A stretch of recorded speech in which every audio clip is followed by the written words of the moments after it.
एक दिन मोहम्मद सल्लल्लाहु अलैहि वसल्लम मदीना में अपने खाला के घर आराम फरमा रहे थे। अचानक उनकी आंख खुली और वो मुस्कुरा रहे थे। उनकी खाला उम्मे हराम ने पूछा कि या रसूलल्लाह, आप क्यों मुस्कुरा रहे हैं? तो आप सल्लल्लाहु अलैहि वसल्लम ने कहा कि मुझे इसी वक्त एक विजन दिखाया गया है कि मेरी उम्मत के कुछ लोग समंदरों पर जंग के लिए ऐसे जा रहे हैं जैसे बादशाह अपने तख्त पर होते हैं। ये सुनते ही उनकी खाला उम्मे हराम ने कहा कि या रसूलल्लाह, आप दुआ करें कि मैं भी उस फौज में शामिल हूं। तो आप सल्लल्लाहु अलैहि वसल्लम ने उन्हें जवाब दिया कि आप उस फौज में जरूर होंगे। रसूलुल्लाह सल्लल्लाहु अलैहि वसल्लम के बाद मुसलमान हजरत उमर के दौर में दुनिया की सबसे बड़ी सुपर पावर बन चुके थे और मुसलमानों की फौज ईस्ट वेस्ट हर तरफ फैल चुकी थी। लेकिन अब भी मुसलमानों की एक बहुत बड़ी कमजोरी थी, समंदर। और रोमन एम्पायर बार बार इसी समंदर के रास्ते मुसलमानों पर हमले किया करती थी,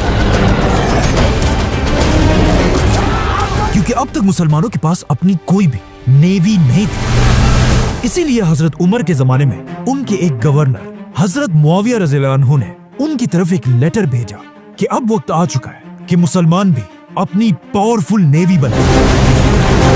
लेकिन हजरत उमर ने ऐसा करने से बिल्कुल इनकार कर दिया, क्योंकि इस समंदर में पिछले 700 साल से रोमन एम्पायर का राज था और उनके पास दुनिया की सबसे बड़ी नेवी थी, 1000 जंगी कश्ती, जिसकी वजह से इस पूरे समंदर को रोमन समंदर कहा जाता था।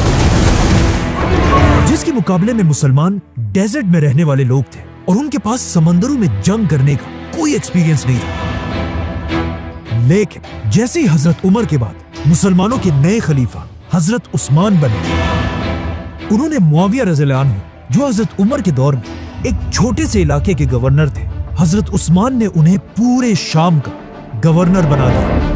और एक बार फिर मुआविया रज़ियल्लाहु अन्हु ने अपने कजन हजरत उस्मान की तरफ वही सेम लेटर भेजा। लेकिन हजरत उस्मान ने उन्हें जवाब दिया कि जब हजरत उमर तुम्हें नेवी बनाने से रोक रहे थे, तब मैं उनके पास ही खड़ा था। मतलब अब भी नेवी बनाने की इजाजत नहीं है। लेकिन हजरत मुआविया बार बार खलीफा उस्मान से नेवी बनाने की इजाजत मांगते रहे।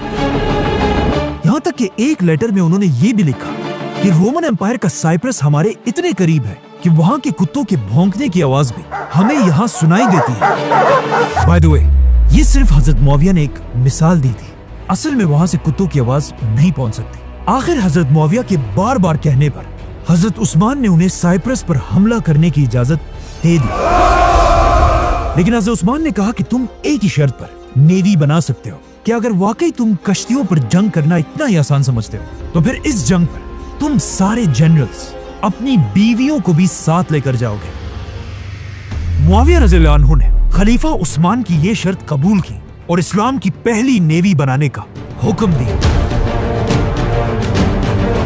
लेकिन यहाँ मसला ये था कि मुसलमानों में किसी को भी बड़े बड़े जंगी जहाज बनाने का तरीका नहीं आता था। तो फिर मुसलमानों ने आखिर ये नेवी बनाई कैसे? असल में इससे बहुत साल पहले, जब मुसलमानों ने ये सारे इलाके फतह नहीं किए थे और यहाँ रोमन एम्पायर की हुकूमत थी, रोमन एम्पायर ने अपनी नेवी के लिए फलस्तीन और इजिप्ट में जंगी जहाज बनाने के 2 बड़ी बड़ी फैक्ट्रीज बनाई थी, जहां रोमन एम्पायर की नेवी के लिए बड़े बड़े जहाज बनाए जाते थे, जिनका नाम था ड्रोमोन। और ये इतनी बड़ी कश्तियां थी कि इनमें एक ही टाइम पे 300 वॉरियर्स सवार हो सकते थे। लेकिन अब जब मुसलमानों ने रोमन एम्पायर से ये सारे इलाके फतह किए, कश्तियां बनाने की ये 2 फैक्ट्रीज भी मुसलमानों के हाथ आई, जो पहले तो मुसलमानों के किसी काम के नहीं थे। लेकिन अब खलीफा उस्मान के ऑर्डर्स पर इन फैक्ट्रीज को दोबारा खोला गया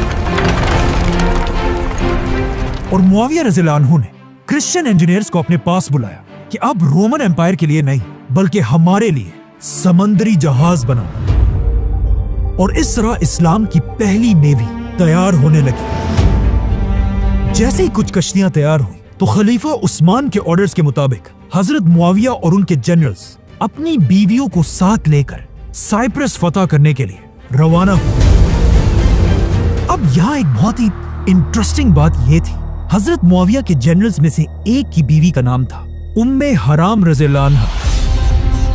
ये वही उम्मे हराम थी जिन्होंने आप सल्लल्लाहु अलैहि वसल्लम से कहा था कि या रसूलल्लाह, आप दुआ करें कि मैं भी उस फौज में शामिल हूँ। तो आप सल्लल्लाहु अलैहि वसल्लम ने उन्हें जवाब दिया कि आप उस फौज में जरूर होंगे।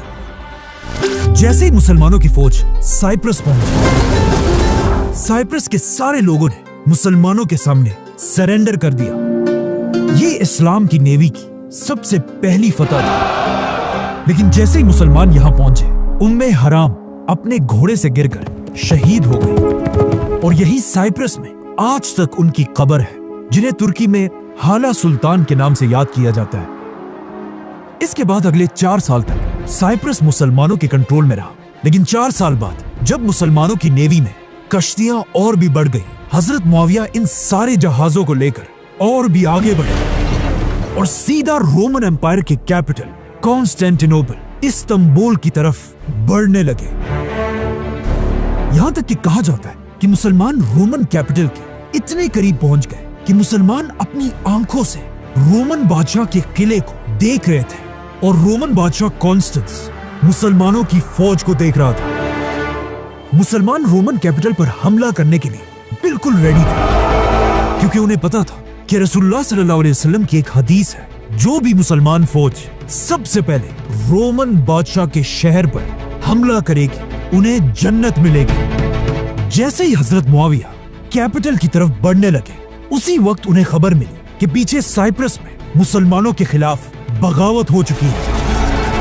और ये सुनते ही हजरत मुआविया रज़ियल्लाहु अन्हु रोमन कैपिटल पर हमला किए बगैर ही अपनी पूरी फौज के साथ वापस साइप्रस की तरफ फुल स्पीड रवाना हुए और एक बार फिर साइप्रस को दोबारा फतह किया, लेकिन इस बार तलवारों से। मुसलमानों की फौज को अपने कैपिटल के इतने करीब देखकर अब रोमन बादशाह और बर्दाश्त नहीं कर सकता था और उसने फैसला किया कि अब मैं इन मुसलमानों को रोमन नेवी की असल ताकत दिखाऊंगा, ताकि इन्हें पता चले कि समंदर में असल जंग होती क्या है। जिसके बाद रोमन बादशाह कॉन्स्टेंस खुद 500 जंगी जहाज ड्रोमोन्स लेकर खिलाफत पर हमले के लिए रवाना हुआ।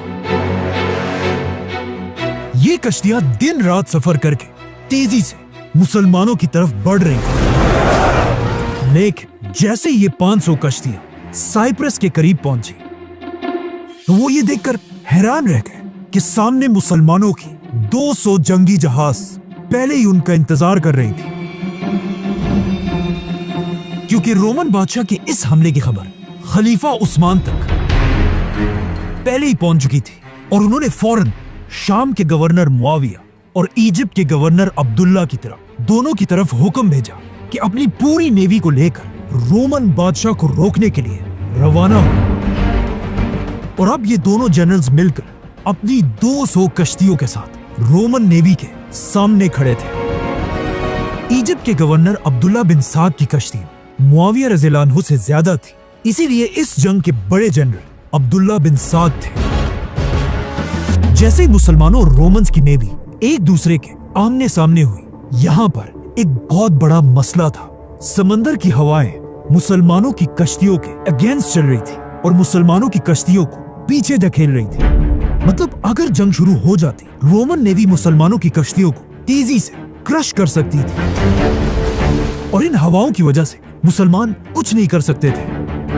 ये देखकर मुसलमानों के जनरल ने हुक्म दिया कि सारे कश्तियों के एंकर्स गिरा दिए जाएं और कश्तियों को अपनी अपनी जगह पर रोक दिया जाए। जिसके बाद मुसलमानों के जनरल ने रोमन बादशाह की तरफ एक मैसेज भेजा कि मैं जो कहता हूं, समंदरों पर जंग करने से अच्छा है हम किसी अच्छी सी बड़ी जमीन पर जंग करें। ये बात सुनकर रोमन बादशाह मुसलमानों पर हंसने लगा और उसने अपनी पूरी फौज से पूछा कि हमें क्या करना चाहिए, जिसमें पूरी रोमन फौज नारे लगाने लगी, क्योंकि उन्हें पता था कि जमीन पर तो मुसलमानों का मुकाबला कोई नहीं कर सकता, लेकिन समंदरों पर सिर्फ रोमन्स का राज है। ये देखकर रोमन बादशाह ने मुसलमानों को जवाब दिया, जंग समंदर पर होगी, समंदर पार। अब जब रोमन्स मुसलमानों की फौज पर हंस रहे थे, ये देखकर मुसलमानों के जनरल ने हुक्म दिया कि सारे एंकर्स उठा दिए जाए। जैसे ही मुसलमानों ने एंकर्स उठा दिए, अचानक आउट ऑफ नोवेयर समंदर में हवाओं का रुख बदल गया और मुसलमान नारे लगाने लगे। इसी के साथ मुसलमानों की कश्तियों के सारे सेल्स खोल दिए और मुसलमानों के 200 जंगी जहाज फुल स्पीड रोमन्स की तरफ बढ़ने लगे। इस तरह अचानक हवाओं का रुख बदलते देखकर रोमन एम्पायर का बादशाह घबराने लगा और उसे याद आया कि इससे कुछ ही दिन पहले उसने एक ख्वाब देखा था। और जब उसने एक ख्वाब अपने नजूमियों को बताया, उन्होंने अपने बादशाह से कहा, माय किंग, काश आप उस रात सोते ही ना और ये ख्वाब ना देखते, क्योंकि इस ख्वाब का सिर्फ एक ही मतलब है, शिकस्त, डिफीट।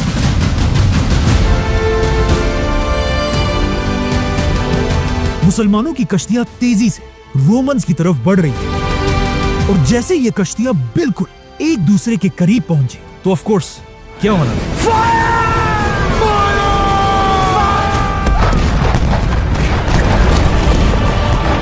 नहीं, ऐसा नहीं था। उस जमाने में ये वाली तोप जो गन पाउडर से चलती है इजाद ही नहीं हुई थी और लोग कश्तियों में भी तीरों और तलवारों से लड़ते थे। तो जैसे ही मुसलमान रोमन्स के करीब पहुंचे, इससे पहले ही मुसलमानों ने अपनी सारी कश्तियों को एक दूसरे के साथ मजबूती से बांध दिया था, जिसका मुसलमानों को यह फायदा हो कि मुसलमानों की सारी कश्तियां बिल्कुल स्टेबल थी और मुसलमानों की तीरें सीधा अपने निशाने पर लगती थी।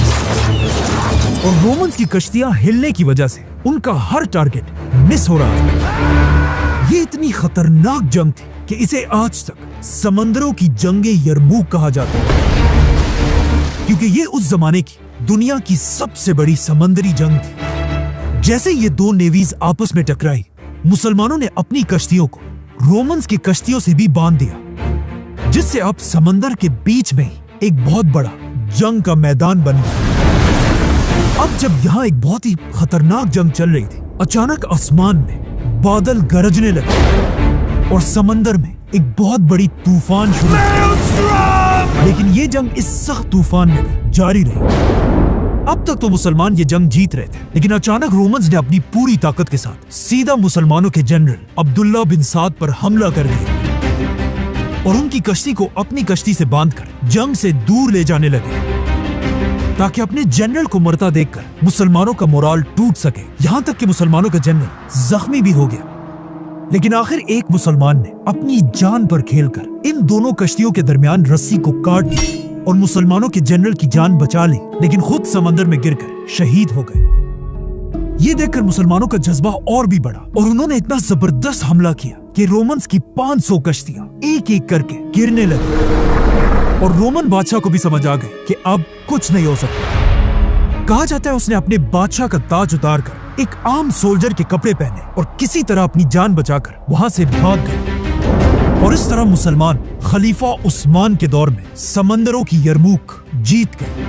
अब रोमन एम्पायर की कमर बिल्कुल टूट चुकी थी और उनका बादशाह जख्मी हो चुका था, लेकिन फिर भी हजरत उस्मान को अच्छी तरह पता था कि रोमन कैपिटल को फतह करना इम्पॉसिबल है। जिसके बाद खलीफा उस्मान एक नया बहुत बड़ा प्लान बनाने लगे और उन्होंने अपने दूर के गवर्नर की तरफ एक लेटर और उसके साथ एक नक्शा भेजा, जिसमें हजरत उस्मान ने इस्लाम के फ्यूचर का प्लान बताया और कहा सबसे पहले मुसलमान स्पेन को फतह करेंगे, उसके बाद फ्रांस, फिर इटली, फिर ग्रीस और इस तरह पूरे यूरोप को फतह करने के बाद मुसलमान आखिर रोमन कैपिटल पर हमला करेंगे।